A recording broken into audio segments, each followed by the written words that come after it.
Jesus was crucified and rose from the dead for all practical purposes, 33 AD. And then the church began, and then Antioch becomes the center of the movement, not Jerusalem. They were kicked out of Jerusalem. And then the Apostle Paul goes on a missionary journey. He's sent from the church of Antioch, and that's his first journey, goes into southern Turkey.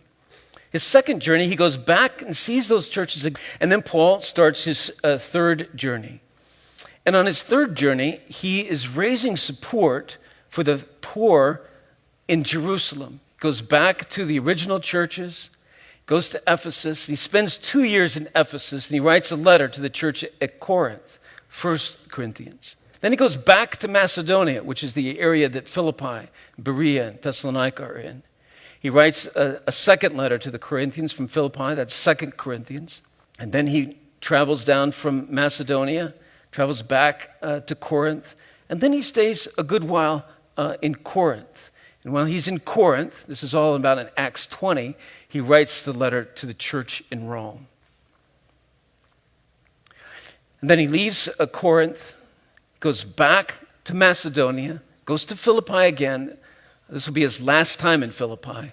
Goes back to the coast and then to Jerusalem, where he's arrested. Paul's arrested, and he spends 2 years in a jail in Caesarea along the ocean. And then, because he's a Roman citizen, he appeals to the emperor.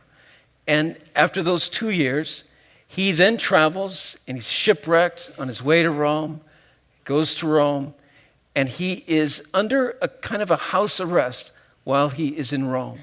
While he's in Rome, he writes what we call the prison letters, the prison epistles. And Philippians is one of those. While he's in Rome, in a jail, he's writing to the people at Philippi.